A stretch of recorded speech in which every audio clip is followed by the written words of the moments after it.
Well, I don't know if this is going to work or not.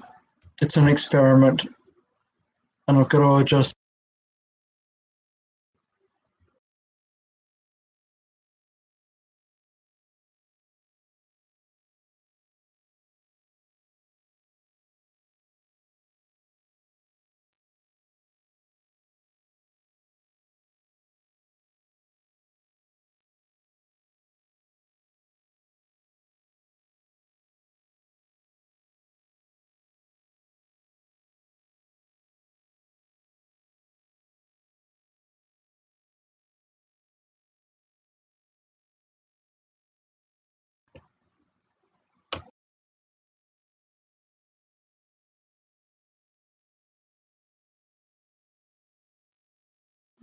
No, it's not working. Hello?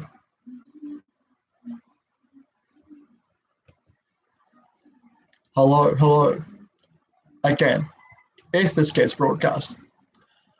Ah, hell. My life. Let's see, where do I begin? As I said, I'm an author, a playwright, an actor, and one who's done a lot of different things in a lot of different places over the years, and a crap microphone.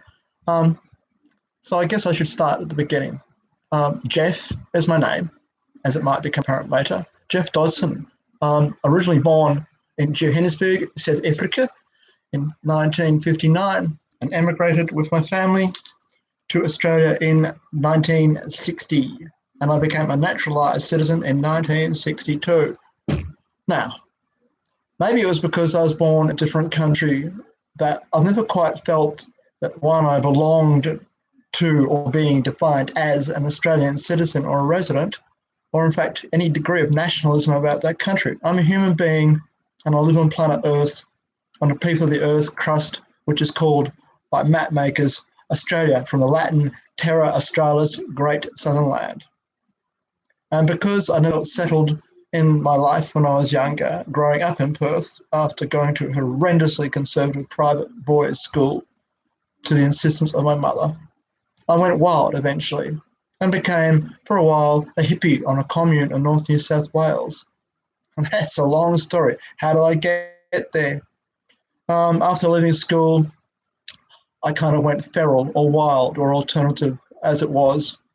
And come December 1979, I was offered the chance to travel to Sydney, New South Wales, partially in pursuit of a beautiful ex-girlfriend of mine called Charlie, who I loved most dearly, and partially a desire to live in a different part of Australia. I arrived in Sydney 1 week before, 1 week, just under 1 week before Christmas in 1979, or 5 days, I think it was, December the 20th. I rang up Charlie at Circular Quay, not realising that I'd dropped money in a taxi that I'd caught from a suburb of Sydney called Balmain. I had no money on me, but the money I'd used to make a phone call. Standing there looking horrified and confused and utterly lost, a gentleman dressed in a very flash suit approached me and said, "What is the matter?" I blurted out my story as stressed out young hippies might be wont to do, and he replied by giving me a $50 note. In horror, I looked and said, "I can't repay you that," thinking, oh my God, what does he want? But he said, "You can return the favour by helping other people." I went and found Charlie in a suburb of Sydney called Manly. Yeah, in the Manly Ferry. 2 nights there, and it didn't work out trying to reconnect the relationship. So I ended up one night in a single accommodation place in the Central Railway Station in Sydney, and woke up the following morning to either a dead body or an unconscious being in the toilet bathroom.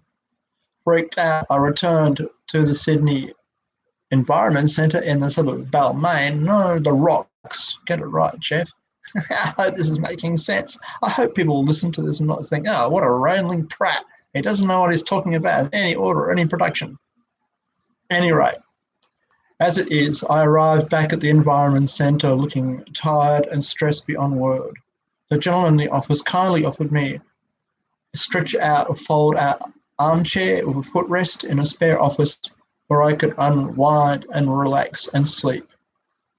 After an hour, I went downstairs feeling a bit better, buying myself lunch in the cafeteria to return upstairs to sleep again. Another hour later, a woman called Ruth produced herself, announcing that she had phone numbers and telephones, or addresses rather, phone numbers and addresses of people that I could go and stay with. The first person I rang up, Jenny Bond, in the suburb of Sydney. I can't remember its name. Lilyfield? Yeah, that might be it. I went there. At the same time, I arrived at her house. It was a meeting of a group of people who were starting a commune in North New South Wales, the town of Glen Innes, in the New England Tablelands. The commune name was Waitela.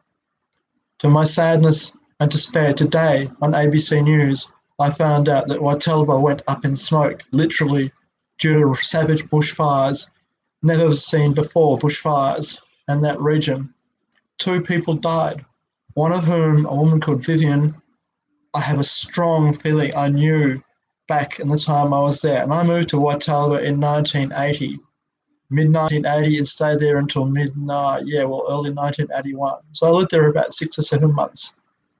It remained a special place in my mind and my heart for all the years since. It had Aboriginal burial ground on it, platypuses in the river, wild kangaroos which eventually got tame enough to approach us where we lived. It was Aboriginal land. The elders asked residents to respect their spirituality and their land. It was ignored. People, their guns, their dogs, their cats, the wildlife scattered, and the magic was lost. But sadly today, I read the news about the block going up in smoke.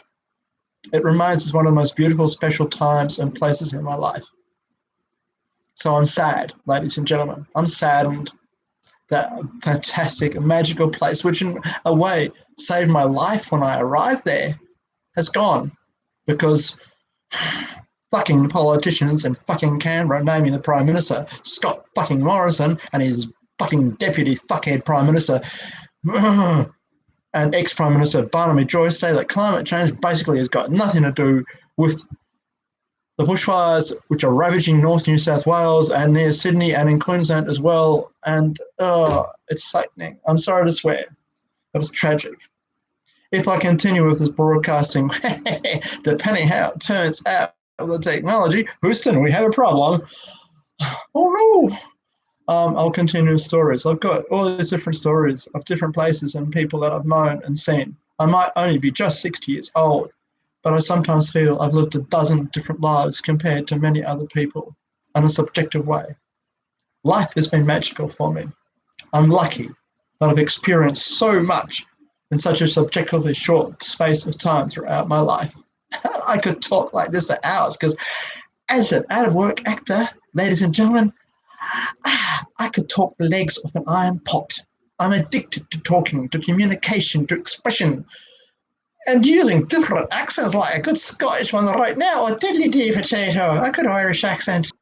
Until next time, if I'm brave enough to continue broadcasting, if this experiment has not been a complete waste of time. Auf Wiedersehen. Ciao. See you later. For now.